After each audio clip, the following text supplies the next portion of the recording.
Squidward. We are here again, my friend. I know, dude. So exciting. What's the dilly dilly? I don't know. Talking shit to people on Twitter. It's kind of fun. That shit's fucking hilarious.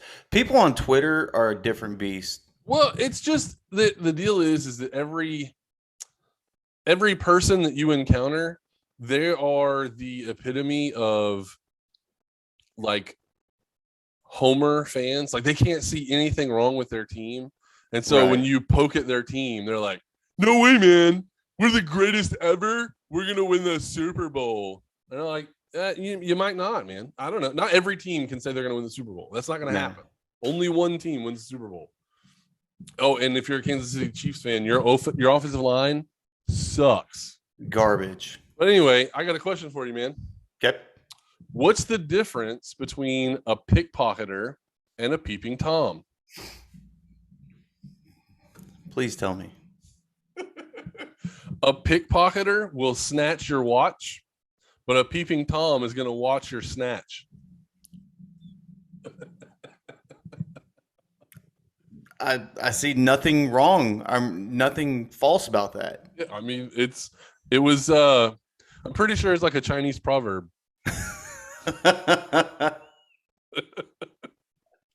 You ever read those Chinese proverbs? They're not actually Chinese proverbs. They're just like dumbass sayings. You talking about the shit they put on fortune cookies? Well, I mean, I think those are actual Chinese proverbs. No. Well, I mean, some of them are, right? I think originally that's where they started. That's how they were supposed to start, but then they just fell off and just started saying stupid shit like the sun will rise tomorrow and wink on your butthole. What? I'm pretty sure that no, I've never had that as a fortune. Well, see, I went to this weird Chinese restaurant one time, and that's what they gave me. So I don't know. Were they naked when they were serving you the food? No, they were wearing those like sumo diapers. Oh, okay. So they just pull them to the side. Oh yeah, it was weird. I had a weird fear boner the whole time. I've been having a lot of those lately. Fear boners? Fear boner. It's like where you get so scared you get excited. You can't tell me you've never had one of those. Never. Ever. Yeah, I don't know. Being on a roller coaster, having sex in a weird parking lot, doing cocaine off a stripper's asshole. Wait. Why would you have a fear boner for having sex in a weird parking lot? Because the fear of getting caught. The adrenaline rush goes straight to the tip of your dick. That's called exhibitionism. No, exhibitionism is when you want to be seen. Well, I mean, but that's like doing it in a public park, like going to Central Park and just banging one out right there. I mean, I would do that. I'd do it again. I'm still not allowed in Central Park. Dude, so the Chinese proverbs that I was talking about, like the ones that aren't real, it says a man who takes a sleeping pill and a laxative at the same time will have a shitty dream. That's awesome. Those are like the dumbest. I don't know where they come up with all that kind of crap. It's like, remember when there was a big thing to do Coke? No, who played what's the guy's name? Like the most baddest dude of all time? Clint Eastwood? Why can't I think of his name? Billy Mays. Billy Mays is a badass. No, not Billy Mays. Chuck Norris. Remember when they did all those jokes about Chuck Norris? Yeah, to where he doesn't do a push-up, he pushes the earth down. Right, like the dumbest shit. Like, he has a beard because it actually hides his third fist. Like, all that stupid shit. That's what those fake Chinese proverbs are like to me. Everybody has one, and they're usually not very funny. I don't know. The Chuck Norris ones were pretty fucking good. Some of them were okay. Right. But I don't know. I think it got carried away. Well, just how most things are, right? Like you see something great, you're like, oh, let's see how far we can let this one go, right? I mean, I guess that's what we did when we were kids, right? You try to get to first base, and then, well, if we get to first base, maybe we get to second base. Push the envelope. You got to push it a little bit. Push it good. So we got a little bit of sports talk. You want to jump into this shit? Let's jump into it like a fat chick's belly button I'm not sure how to take that, but let's do it. with a little gravy. Woo!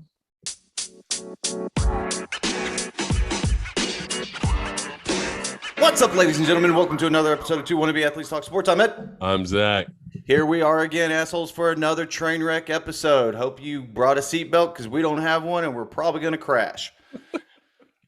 But, man, Thursday night football kicked off last night. Green Bay won against now Arizona Cardinals, who are 7-1. Is that right? 7-1? Yes. Yeah, they're both 7-1. Packers now have won 7 straight games. And it was a weird way for it to end, too, right? Yeah, I mean, really, honestly, the whole game was weird. Yeah. It seemed like the Packers dominated so the first quarter, both teams scored 7-7, and then it just stayed that way until the Packers took over. And then all of a sudden in the fourth quarter, Arizona was like, oh, shit, I guess we need to play football. And they made it a game. So I'm not really sure. Well, I guess they scored their first touchdown like late in the third quarter. But whatever. The point is that I felt like Green Bay was in control the whole time, but Arizona actually had a shot to win the game right there at the end. I enjoyed the game. I thought it was pretty good. Again, AJ Green not knowing his assignment last night, like it almost seemed like he didn't expect the ball to be coming to him. Well, I mean, it's a pass play, right? So you kind of have to expect. I mean, I don't know. I didn't think he was covered. I thought that he could have caught the ball had he known the ball was in the air. Like, I don't know what happened. Maybe he heard a whistle, and so he stopped. I can't really explain it, but yeah, because he's not paying attention, Kyler Murray throws him a pass, and the cornerback just intercepts it in the end zone. Ball game. That's it. It's almost like somebody yelled out "free corn dogs" and he just snapped it real quick. I can't explain it. It makes absolutely no sense why he quit on that play. And I think Kyler got his bell rung there at the end. So yeah, he was laying on the ground a little bit. I don't know if it was out of shock because of the fact that Green didn't do his job, or right. I don't know, but didn't look good. I haven't seen any reports come out yet that show any fear that he might be on the protocol. No, I mean, luckily they played Thursday night, so they're off Sunday. They don't play again until next Sunday. They'll play in San Francisco. So hopefully, with 10 days off or whatever, he can be better. But they looked out of sync on offense, the Cardinals did. And I wonder if it's because DeAndre Hopkins was not on the field. It may have been, right? And those are one of those things that you and I have talked about before, where you're like, this is where Rondell needs to step up and, be the big player that we expect him to be. Now, granted, it is his rookie season and he's still doing pretty stellar stuff. But, I mean, that's when your seasoned players at least need to step up. Zach Ertz needed to come out. I know it's your new team and all, but, show that you've been a professional for a while. AJ Green, this is a prime example. You dropped the ball big time, no pun intended. But like nobody came out. Christian Kirk, where were you at? Yeah, I mean, this is probably the worst game Kyler has had all year. Right. That drive in the fourth quarter kind of salvaged his passing yards, but the 2 interceptions is definitely the worst. He had no touchdowns and 2 interceptions. So, pretty bad performance, I would say. I think on the last drive, going into the last drive, he had like 180 or 190 passing yards. So every yard they gained on that drive was basically a passing yard. But couldn't complete it there at the end. They had a shot to win. Final score was 24-21. So if they score right there in the red zone, I mean, yeah, it's Aaron Rodgers, and you're going to give the ball back to him and all that kind of stuff. But there was probably only like 17 or 18 seconds on the clock when that pass was thrown. So they did time it perfectly. They just didn't execute there on the end. And yeah, like you said, I'm not sure what AJ Green is thinking there. DeAndre Hopkins is not on the field. So he's got to be the number one option. He's got to be expecting the football. I'm completely lost as to what happened there. Yeah, somebody's got to step up. Like, you can't always depend on DeAndre Hopkins. The Texans did it plenty enough when we saw what happened there. I mean, not that he went down in production or anything, but I mean, it's just after a while, teams start realizing, okay, once you take this potential piece apart, the rest of the team should crumble, right? Yeah. Well, and that's what we saw yesterday. Yeah. Um, Hopefully, D Hops can come back and is healthier. But, in the event that he doesn't come back and isn't healthy for a couple games, now granted, you said they got a break coming up, but I mean, shit, the rest of that team needs to do something. Yeah. I mean, the most telling stat I think that is going to show the trouble spot for Arizona, going down the stretch is their run defense is garbage. Oh, absolutely. I mean, granted, Adam Schefter made a huge deal about JJ Watt being hurt, not playing in this game, out for the year. Don't get me started on that. I don't really know if he makes that much. I mean, obviously he's a good player on an interior defensive line that is lacking because they gave up 78 yards to AJ Dillon last night, which I'm full disclosure, I'm a little shocked by that. The Green Bay Packers just decided AJ Dillon was the running back last night. He had 16 carries. Aaron Jones had 17 carries. But stat line wise, the Green Bay Packers outrushed the Arizona Cardinals almost 2-1. Mm-hmm. So, I mean, maybe it's exactly 2-1. 151 rushing yards for Green Bay and 74 rushing yards for Arizona. So, I mean, that was the difference there. And then, like I said, the last drive, Kyler Murray had like 85 passing yards. So if you take those away for that last drive, that only puts Arizona at like 160 passing yards for the game. Green Bay had 184. So when I say that it looked like this game was completely dominated by Green Bay, the stat lines show that. And the Cardinals actually had a shot at coming back and winning there at the end. But, I mean, this game shouldn't have been close, right? Arizona was relatively healthy. Obviously, DeAndre Hopkins got hurt, didn't play the entire game. But Green Bay was without Alan Lazard. They were without Valdez Scantling. Yeah. And then Devontae Adams didn't play. So when you have three guys like that, that's basically the top three wide receivers in their depth chart. How does Arizona not stop the run, right? You really don't even have to get up for the pass. Who are they throwing the ball to? So true. I'm not understanding the defensive scheme there to not stop the run. It baffles me. Well, I mean, you also look at it and it looks like this was more of a defensive game, and you would think with two top quarterbacks like this, they could make a star out of somebody, right? True. But Aaron Rodgers under 200 yards with 2 touchdowns. Kyler Murray, like you said, one of his weaker performances of the season so far. But I'm not surprised with the AJ Dillon move. I've told you I'm becoming a huge fan of the 1-2 punch of running backs, and we've seen what Buffalo has done with that to where now Zach Moss is probably the number 1 starter over Devin Singletary. Yes. Some will argue with me on that, but I'm just going to say look at the stats and look how they're using them, right? Exactly. And not only that, look at the plays that he's making too. There have been multiple times he's broken tackles to gain additional yards rather than it just be a 3-yard rush or whatever. Yeah. So maybe Green Bay is seeing, okay, we've got something in A.J. Dillon. It's his second year coming in here. Maybe they're seeing a Zach Moss-like style with him. They gave him a shot, and he got 78 yards out of the deal last night. But as far as defensive-wise, like, for the most part, both sides did their part, and this is pretty much a low-scoring game comparing both defenses, in my opinion, are garbage. Not utter garbage, not like bottom of the 32 garbage, but for what their offensive style is, like they should have a better defense to up this team, right? 24-21. I don't know about you, but I was expecting this game probably to be around the 40-35-ish mark. My spreadsheet had Green Bay 25, Arizona 22. So you were pretty close to it, right? Yeah. Yeah. I am looking at something though, just because it was. I was very curious about it with Aaron Rodgers.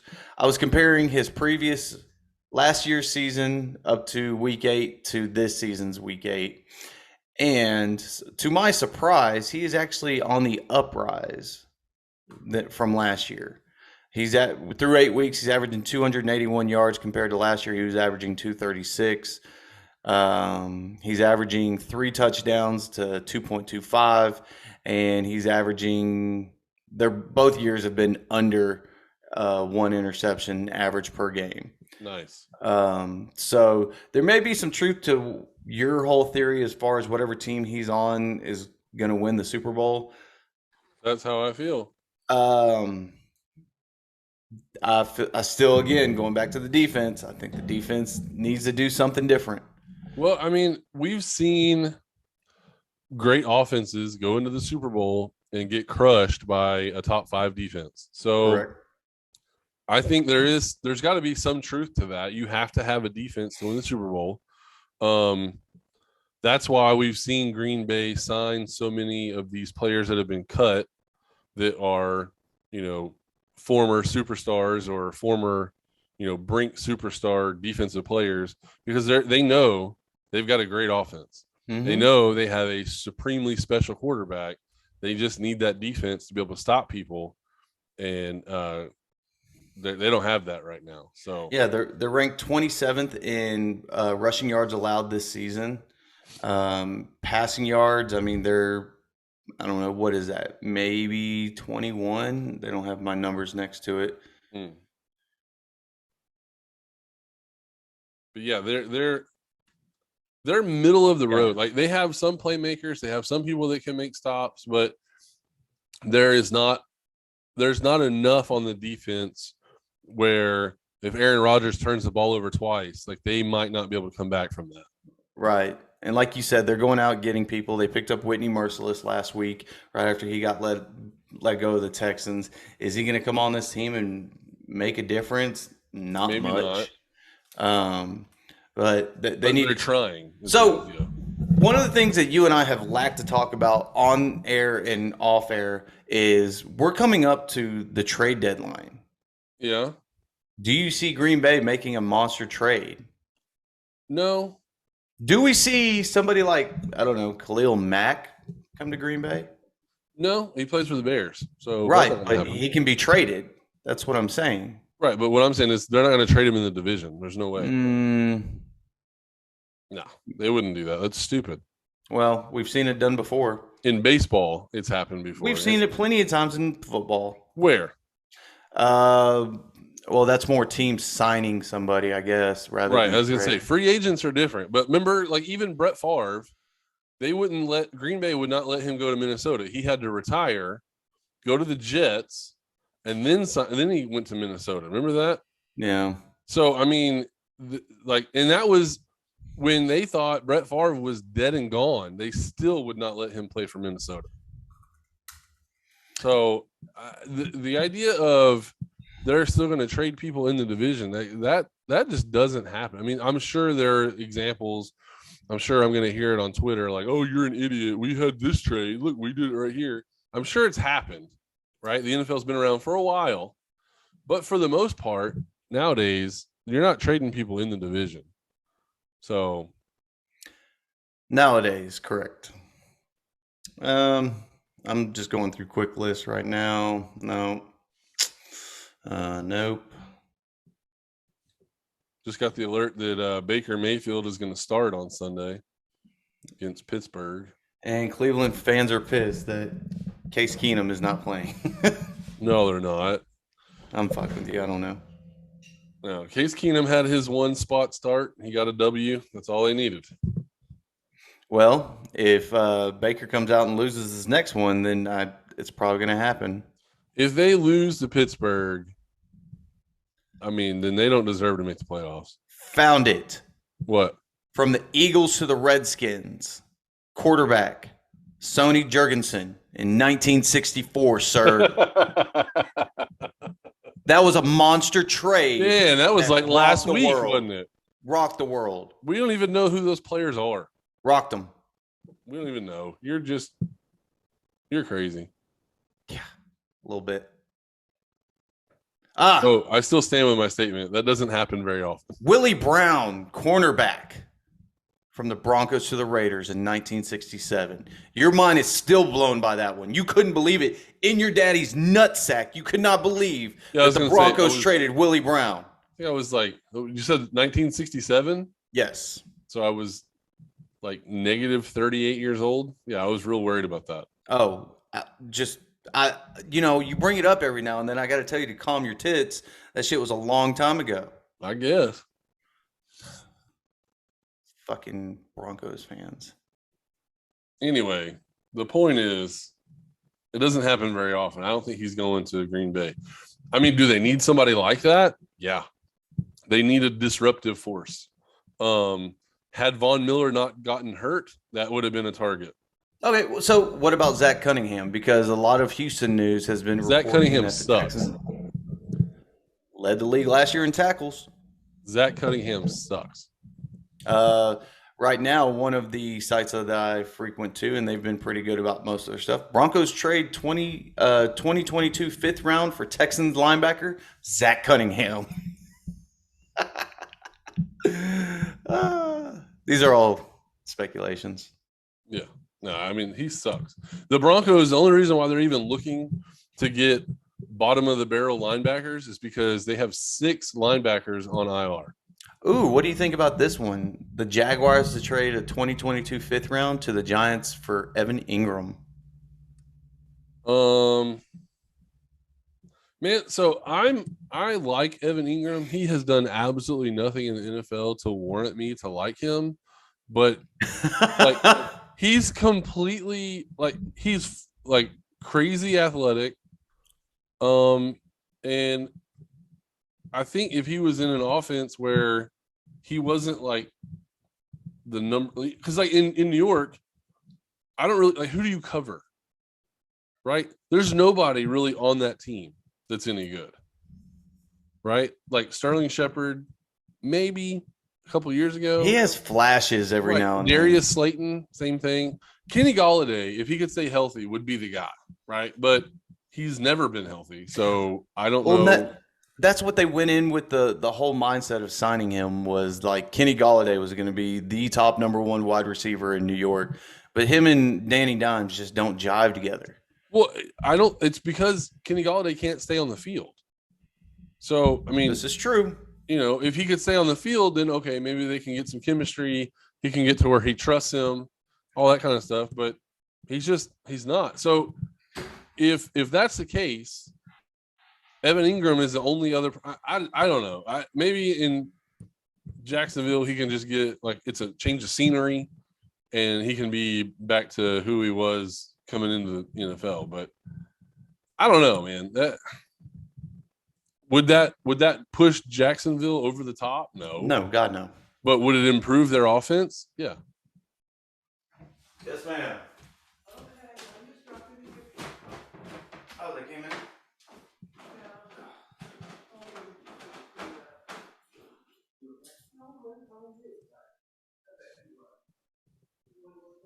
No, I just got done finishing getting the next one. I gotta go to the hot lobby to get something for her, and then I'm gonna run to the bathroom. You need anything? Thanks for bringing all that stuff over. No problem at all, baby. She sent you the money? Yeah. Okay. It was 50 cents for poster boards. It's like 30 cents a piece. I bought 2 of them just because I figured he was real wonderful. Right. I love y'all. Love you too, Mom. You want to give me a box? No, that's going. I'm going. Love you.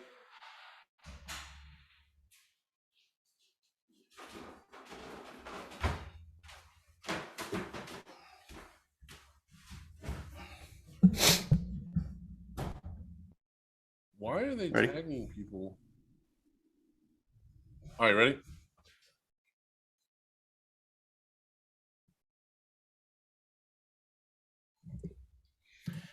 Yeah, him going to Jacksonville doesn't do anything. It doesn't help them in any form or fashion.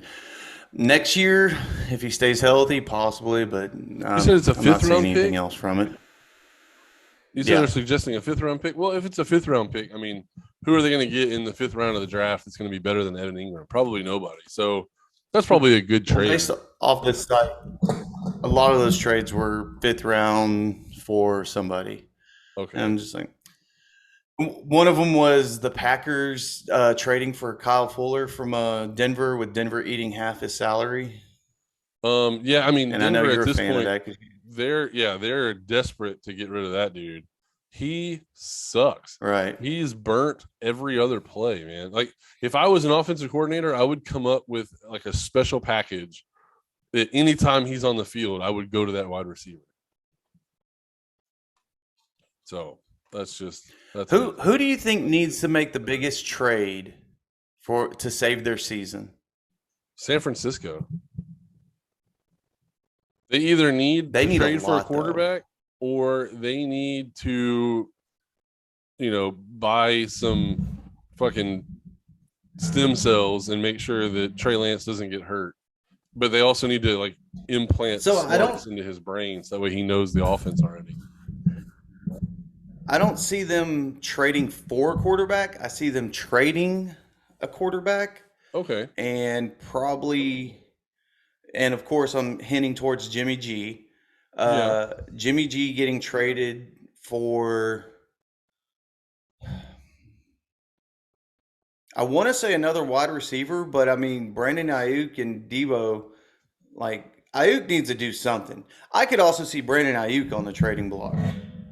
I mean, it's hard to trade Um, somebody who's not producing, I don't think, but I mean, we did just talk about um Evan Ingram, so there's that Evan too. Ingram. I don't know. Jimmy G he won't go to Houston. He won't go to Jacksonville. Who needs a quarterback? Everybody. Apparently, Carolina's sticking with Sam Darnold. They backed out of the Deshaun Watson race. Well, I don't know if they backed out. I think they were kind of forced out because there have been these reports that keep swirling around him, and it still stands that he has only suggested he would waive his trade clause. There's no trade clause for Miami. That's it. There was a report that it was two other teams and Carolina was involved, and that none of that's true. Apparently, it's just Miami. That's it. Well, I guess since we're on the topic of that, it cracks me up every day to open up whatever site I want to go to and read about sports that day. And Tua says, "Well, they haven't shown me that they're not going to trade me, or I'm very confident that I'm going to be here." Or Coach Flores coming out and saying, "Tua's our quarterback." Folks, y'all need to understand, if you're feeding into this stuff, stop it. Stop it right now.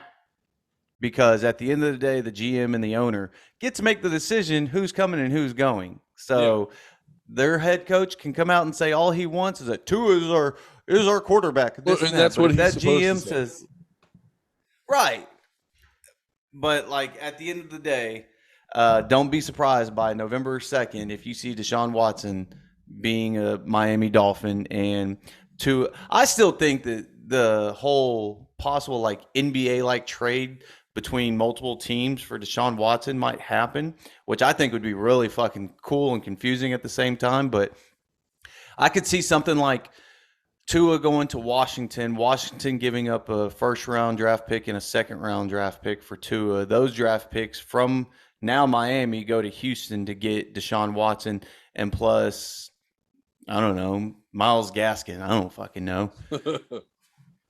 Yeah, I mean, they just traded Mark Ingram to the Saints, and then Boy, right after they did that, they started working out running back. So I find it weird that the organization traded away a running back who was definitely healthy, definitely holding a roster spot. They traded him away so that they could try out like scrub running backs. I don't understand what's going on with this franchise. I don't think that the GM does. I know the owner this doesn't. is As long as you don't bother and the owner while he's playing video games, you're probably going to get a raise. eating a fucking bucket of cheese balls, and I don't know, man. Fuck it. I guess we're on Texans talk. Brandon Cooks immediately came out and showed his frustration, and he's tried to be a team player for this team the entire time. Loving the organization, doesn't want to get traded, wants to stay here in Houston, blah, blah, blah. Well, now Mark Ingram leaves, and he instantly goes to Twitter and says, "This is such bullshit." And I'm just, how are you going to piss off your only receiver? Like, Dude, it makes I zero mean, yeah, sense. you have one guy that's performing on the entire team, and you're going to piss him off by trading away Mark Ingram. Good job. I was in high hopes that Philip Lindsay was going to do more this season. He's come a little bit out of the backfield, but he hasn't been like a primetime player that he kind of was in Denver for his first 2 seasons.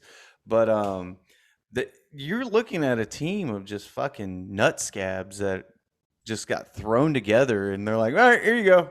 Good luck." Right, and that's why I don't fully understand what they're doing, because if you're trading away any player that has any ability, how are you making yourself attractive for free agents? You're not. Right? And then, like, are you just banking that in the draft you'll be able to get everything that you want? Because this organization has shown that they fuck up first round picks pretty regularly. So, well, I mean, when they have them, when they don't have them, they trade them away. So, you know, I don't know. I mean, the only picks that I know for sure that were correct were Jadeveon Clowney and JJ Watt. Right? I don't even know their other first round picks. Mario Williams, he did pretty good while he was in Houston. But I mean, he did pretty well. I think he's still doing pretty well in Buffalo. If he's still, I don't think he's. They didn't do anything with him for those first 5 years, and then then he went to Buffalo, and that's where he like solidified his career. I mean, I guess Hopkins was drafted in the first round, right? So okay, that's a good pick. But you traded Andre Johnson. Okay, so that's the best first round pick for the Houston Texans. Him and JJ Brown. Okay, but you traded him. But you're asking that did something, right? Right, but what I'm saying is, like, they didn't. They drafted the right player, but then they didn't know what they had, and they traded him away. Well, you also look at the fucktards that were leading the team for a while too, they're right? Still there. Brian Cushing, I know you didn't like him. Kareem Jackson, the world liked him. Whitney Merciless had one good year. Kevin Johnson's hurt all the time. Will Fuller, when he's not taking, Will Fuller sucks. His speed though is just crazy good. And Deshaun Watson, and they fucked that up. Well, I don't know if they fucked that up. He did. He fucked that up. It was both sides. Mutual. Yeah. Okay. So, I mean, player-wise, you don't have to speak on behalf of the organization, but those players that I listed, like a lot of those are known names, right? They've had some type of impact in the NFL, whether it be one season, multiple seasons, on, off the field, whatever. Like, they're known people. So to say that they've been busted on first-round draft picks is not accurate. I disagree with you 100%. If they were good at drafting players, they would have a good team, right? Well, I mean, you can say that about any team, but if the coaching's not there, right? Well, I mean, eventually you're going to have a good player regardless of coaching. And so I just feel like this organization, if they could make good draft picks, they would eventually build a winning roster. They've had one winning roster that I feel like was a dangerous team one time. They were 13-3. Matt Schaub messed up his foot, and that was the end of the season. And then they won a playoff game with a shitty backup quarterback. TJ! Yeah, so he won a playoff game, but then when he got to the divisional round, they got slaughtered because their quarterback sucked. And Matt Schaub was probably playing the best he'd ever played in his career. So now that Deshaun Watson is no longer going to finish his career as a Texan, bring Matt Schaub. Matt Schaub is now the number one quarterback in the history of the Houston Texans. That's crazy. So, but remember, they all showed up at his house and were ready to beat his ass. I'm embarrassed as a Houstonian and a Houston Texans fan that happened. That's terrible. That is like the worst. That made me mad because at the end of the day, it's just a fucking football game. But right, you know how that works. Well, you've already seen the saltiness of fans on the internet. So. Dude, for real, you start picking on somebody's team and they're like, oh, nope. It's like you fucked with their kid or something. You know, I remember whenever I was a young football fan and would get upset. My former location used to be surrounded by a bunch of Dallas Cowboy fans, and I'd have to hear their bullshit all the time. And I would get pretty upset whenever they would attack the Texans. But then I started realizing, like you said, it's just a fucking game.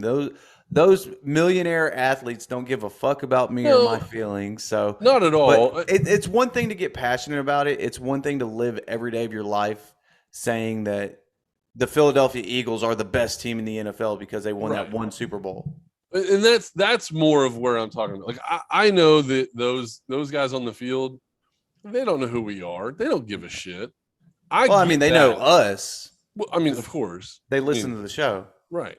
But my point is that you have to understand, like you have to be a realist, right? Every year when your team goes 2-0, you can't be like, oh yeah, we're going to the Super Bowl. Like the Broncos this year. They started 3-0. And what did I say?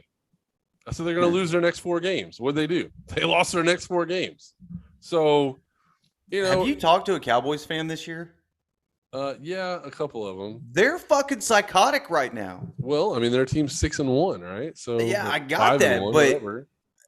Go find a Green Bay fan. I want us to talk to a Green Bay fan. We need to figure out how to open phone lines on this and have people call in. Because you don't think Green Bay fans are going nuts after last night? Absolutely. They beat the 7-0 team. Actually, no. Green Bay fans are probably like, we'll wait till after the NFC Championship. Well, true, because if they make the NFC Championship, they've got to win it. They don't always win it. So I don't know. So outside of Cowboy fans, I know you don't like Texans fans. What's another fan base that is just like ungodly going fucking crazy after every win? Philly fans? No, because they're not winning. So true. I mean, I'm scrolling through like the list of teams and really like, so, okay, your division leaders, Titan fans, they're not talking. No. Bengals fans aren't talking because they've never been here before. So they're just happy to be like, they're happy to be invited to the party, right? Or they have been there, but it's been 30 years. Hold on before you go farther. Did you hear the fucking quote that Joe Burrow gave? Yes. They talked about that was his rookie season when he said that. Yes. Yeah. So I think they were playing Pittsburgh, somebody, and roughing the passer. Something didn't happen. He didn't get the call he wanted. He looked directly at the defensive guys and said, whenever I'm the GOAT, I'll get that call. Yeah. Yeah. No, I'm with you, dude. As soon as I heard that, I was like, I guess I need a number 9 jersey. Holy Jesus. Shit. He's fast. Like, he's quickly becoming my favorite player in the NFL. The fucking beans on this dude. Yeah, I mean, that, like, you think he can drive a Porsche? Because he might have to have a truck to carry his nuts around with him.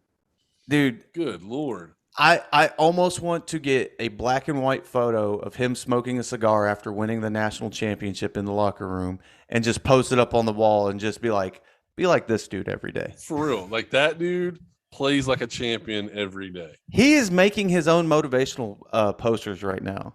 So we're gonna do the Chuck Norris thing with him. Is that what we're doing?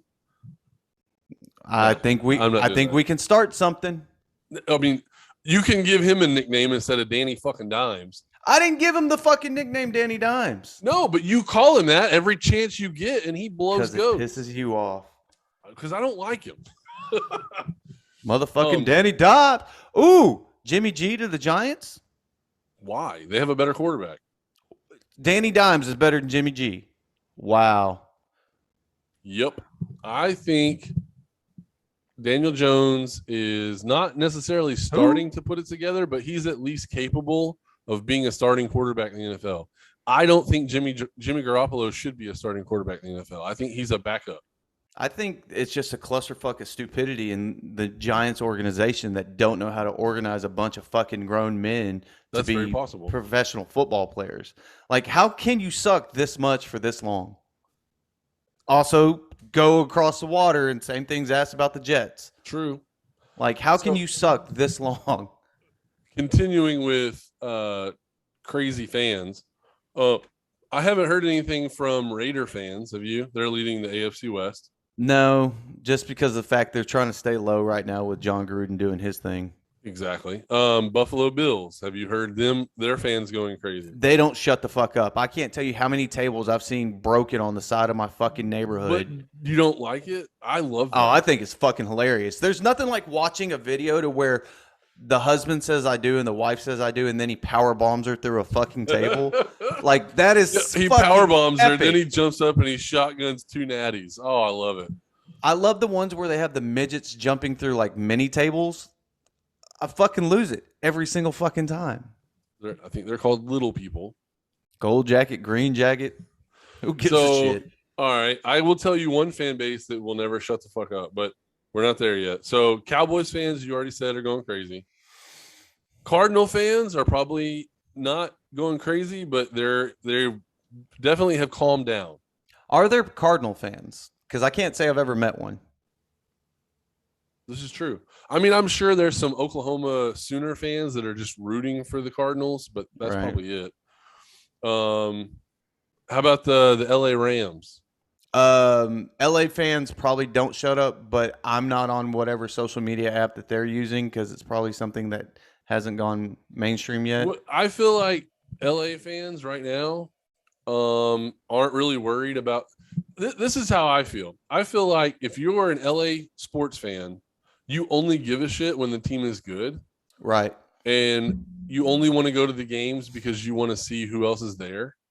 So we probably will not see a big push for the LA Rams until the playoffs, because right now it's probably all about floor seats at the Lakers game. Yeah, I mean they're probably still crying over the Dodgers loss. I mean, I hope they are, because fuck the Dodgers, dude. Okay, so let me finish this real quick. So Green Bay, maybe they're talking shit now because they got Aaron Rodgers. I'm with that. And then Buccaneer fans are talking shit because they're just transplanted New England Patriot fans. And New England Patriot fans can't currently talk about the New England Patriots. So they're talking about their second-born son, Tom Brady. Man, are you fucking kidding me? It's Tom Brady. But Mac Jones, man. Mac Jones. Hey, he's just like Tom. You remember when TB12 was about yay high? Man. Hey, pass me another Sam Adams. Hey, he's never going to be as good as Tom Brady. Worst fucking Boston accents we've got going on. Oh, yeah, no, we're fucking terrible at it, but that's okay, whatever. So I don't think that there's really any team that's going to be talking shit a lot except for Cowboy fans. But I'm going to give them a pass because their team really hasn't been this good in a long time, right? Dak's first season, they went 13-3, and, they played really well, but they lost in the playoffs. So that was 5 years ago, I guess. Yeah. So full transition now, since we talked about the Dodgers. Now that the Dodgers have been eliminated, and like the Yankees and the Red Sox and all the hated teams are gone, who is the most hated player in the World Series? Probably Jose Altuve. Man, okay. So then, who do you hate the most? I only got one name. I know yours. Oh, who is the kid that I can't even think of his name right now? Rosario? Oh, you don't like him? No, because ever since he won the fucking NLCS MVP award or whatever, he looks so fucking smug when he gets up to bat, like he's just about to go yard every fucking time. Okay. And when he strikes out or grounds out, I just kind of giggle like a little schoolgirl. Like, I don't know. I mean, I didn't like his celebration when he threw Yuli out at second base. Right. I mean, it was a great throw, so I can't really I'm not. It's just me being a fan. Are you talking about the one where Yuli fucking jumped way too early for a fucking slide? Yeah. So I'm not giving him that one. That's on Yuli. Well, Yuli no, but I'm just saying, like, it was a great throw, got the guy out. Like, it's definitely something to celebrate. The only reason why it bothers me is because I'm an Astros fan. But no, the player that I hate the most, who is it? Jock Peterson. Fuck yes. God damn that guy. You don't like the bleach blonde mullet and the pearl necklace? I don't like standing in the box talking shit when you're batting 184. Like, get the fuck out of here. Who are you? You're nobody. Like, if you weren't on that team, they still would have made the World Series. He made no difference for that team. I mean, even defensively, he's not great. So, and then I do find it funny, like, you know, all these players, like Jose Siri wears all those chains and has that 100 emoji like necklace piece or whatever. And then Rosario, he wears like the Mr. T starter set, you know.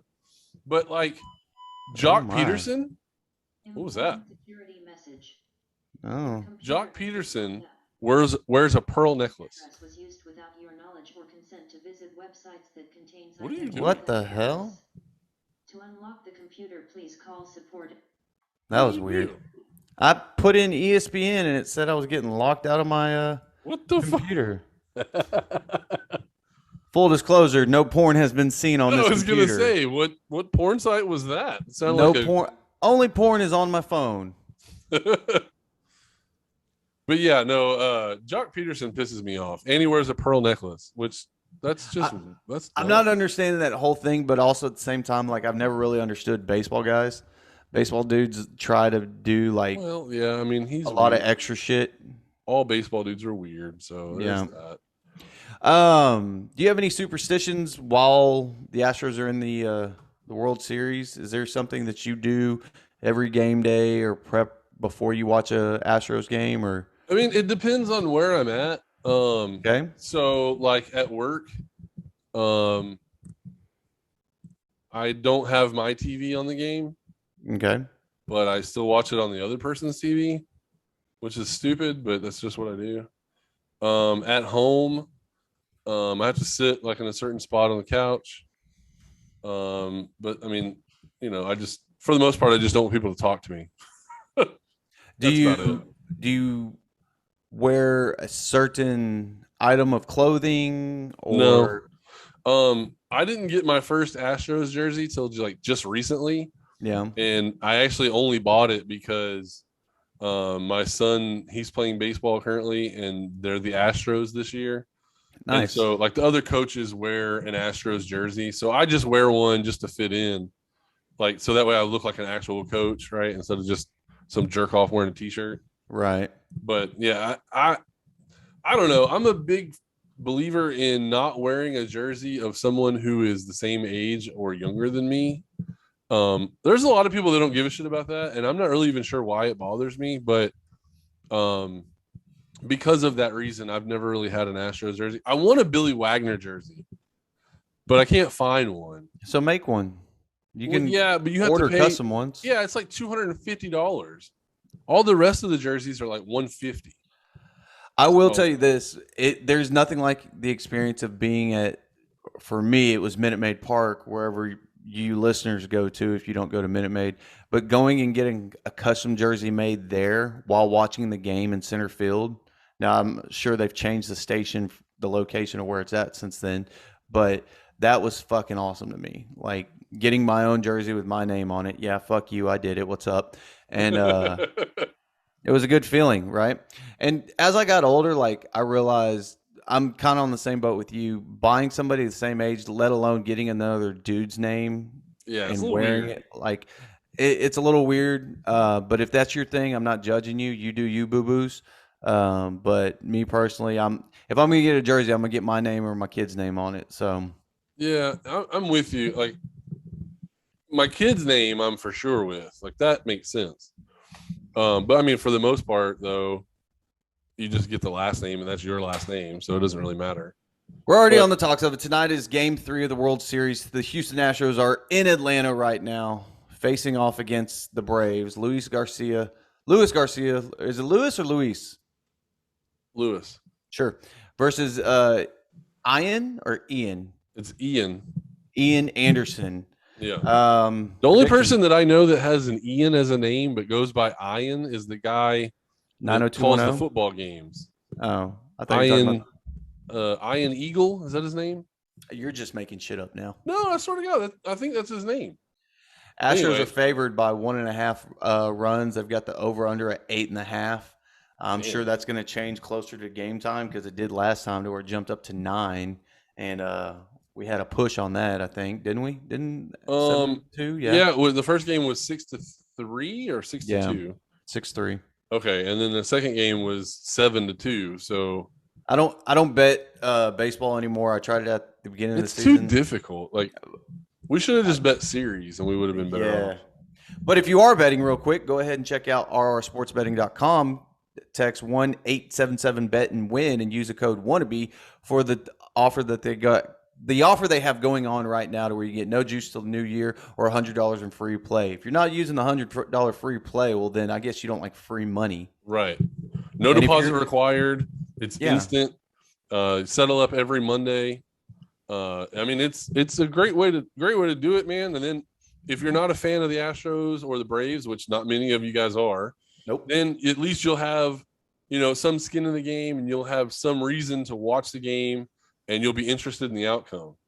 I don't know if you haven't bet on a game, when you bet on a game, it makes the game exponentially better. I don't know why. It's just that adrenaline feeling, I guess. But I'm gonna tell you right now, I put a 3-team parlay together on hockey the other night, and I was begging my wife to take her phone with me just so I could have another device to watch my third fucking hockey game. So you can keep up with all the scores? My parlay hit, which I'm happy to see, but I'm going to tell you though, you want to talk about a roller coaster of emotions. Like I'm probably sure I cried and shit at the same time during these 3 games. And now some of y'all are like, well, fuck it, it's just hockey. Well, hockey's paying out for me. I don't know if y'all are following. Granted, last night I didn't put one out, but I believe I'm at 21-12 for the season so far. And for those of y'all keeping score at home, that's a payday. All right. Yeah. But I'm doing everything through RR Sports Betting. They've been great. They communicate with me whenever I have questions, and it's outstanding. It's 100% legal. You don't have to worry about it. And those of y'all who are listening out of state that are in states to where gambling is not allowed, well, you know what? Through RR Sports Betting, you can. 100%. Try it out. Quit being that guy who watches college football and goes, damn, I knew I should have bet the spread on that. Or, oh, I knew that game was going to be over X amount of points. Quit doing it. Just do it. Just go play. Just put money on it. You don't even have to. $100 free gameplay right there. Boom. Right. Problem solved. And if you're right and you know what you're talking about, you use that $100 credit and you just take it to the moon, man. No. College football, we mentioned it real quick before we wrap things up. You got any games that you're looking at? I haven't looked at the schedule. I'm not as big a college football fan as you are. So I trust you, and I watch the games you tell me to watch. So normally I try to stay away from the big network games because of the fact that everybody has their attention on it. But one I've got to talk about is Penn State versus Ohio State. Number 5 versus number 20. And out of pure hatred, not because Ohio State is putting themselves there, it's because the media has put them so high when they haven't played anybody in the rankings. I want Penn State to win. I want Penn State to come out and just beat them like Oregon beat Ohio State. And then this will show everybody that Ohio State shouldn't be where they're at. At the same time, Oklahoma shouldn't be where they're at. But, that's something I can rant on about for days. Yeah. Second game I'm looking forward to, just because I've been a fan of them so far most of this season, is Ole Miss versus Auburn. Ole Miss coming in ranked 10th with Auburn ranked at, 18? Okay. Yeah. Matt Corral, I've been a fan of his this season, watching him. I'm very eager to see how he finishes out the season and where he's going to end up in the draft. Some people have him as the 7th quarterback coming off. Some have him as number 1. Some have him as number 3. Once the college football season is over with, I'm going to have my analysis all put together, and hopefully we'll eventually have our website up and running. I mean, it's listed, but we'll have a full breakdown on that. I'm going to try to do quarterbacks, running backs, wide receivers, and defensive players. Wow. That's a pretty tall task there, buddy. That's a lot of homework, and we fired our intern, so all on us. All on us, man. I have a couple NFL games that I'm interested in. What you got? Well, I mean, there's some alternate storylines, right? Tampa Bay going to New Orleans to play their former quarterback, Jameis. I don't really care. I love how you put the storylines in it to give it such more of a dramatic effect. I mean, that's all that, because if you look at the games, right? Cincinnati's playing New York, the Jets, so who cares? Tennessee's playing Indianapolis, so that's a division rivalry, and both teams are playing pretty well. Carson Wentz looks like he's kind of rejuvenated himself, so that's a game that I'm interested in. But like the Rams are playing the Texans, who cares? Pittsburgh's playing Cleveland. Normally that would be a good game, but Pittsburgh is a shell of their former self. The Eagles are playing Detroit. Does anybody give a shit about that game? No. San Francisco's playing Chicago. Nobody cares. Carolina's playing Atlanta. Nobody cares. I think this is the best line the Lions have gotten so far. Yeah. They're underdogs. There are a lot of people that are picking them to win, but they're underdogs by 3.5. The past few weeks they've been 11.5. There was wasn't one like 17 or 16 and a half. Yes. The Rams. So, and then Buffalo's playing Miami. That's a division game, but Buffalo's going to blow them out. They're playing at home. It's not even going to matter. So the game that I'm thinking will be the game of the week is New England is traveling to LA to play the Chargers. That I feel like is going to be a good game. It'll show who the Chargers kind of are. And it'll show if Mac Jones is ready to step up and play a pretty good opponent. I think it's more of we're going to see where the Patriots are on this. I don't think that's what I'm saying. Like, okay, I thought you said the Chargers. No, it'll show if the Chargers manhandle this team and run away with it, then we'll know, okay, the Chargers are pretty good, and we'll see what happens. But I feel like it's going to be a close game. I feel like we're going to learn about who the Patriots are and who Mac Jones is. I agree with you. I think the Chargers are going to win this game. You what? I think the Patriots are going to win this game. Now, this goes possible. This is the East Coast team traveling over to the West Coast now. Yeah, and we've heard about the problems that's brought on, right? Well, that usually doesn't bring on too many problems. It's usually West Coast traveling to the East because the time zone, it makes it earlier, right? But this is the Patriots are traveling to LA. And, it'll be a later game for them. It'll be kind of like they're playing a nighttime game, but it's at 3:25. So I think Jacksonville is going to beat Seattle. I'm going pure underdogs this week. That's very possible. But I don't know. Geno Smith looked pretty good the other night. We played Monday Night Football against the Saints. So it's possible that Seattle just walks away with it. I don't know. Jacksonville has some ability, but I just don't see that happening. Denver plays Washington. Nobody really cares about that game. Obviously, Tampa Bay, New Orleans. So the game that I am most interested in is Dallas at Minnesota. I know that Dallas has been on a winning streak, and they've been, they're playing good defense, they're playing good offense, they're playing great football. But Minnesota is that sleeper team that you don't expect to beat them. Like, I'm sure they're not overlooking the Minnesota Vikings, but if you sleep on them, they will line up and kick your dick in the dirt because they've got good players everywhere. You want to talk about a make or break game? This could easily possibly expose the Cowboys because you look at everybody else that they've played with the exceptions of the Buccaneers. I also still think the Chargers are still a decent team. Yeah. Those two lost games. The Ravens. Right. Those two games right there were probably the hardest games that they've had all season.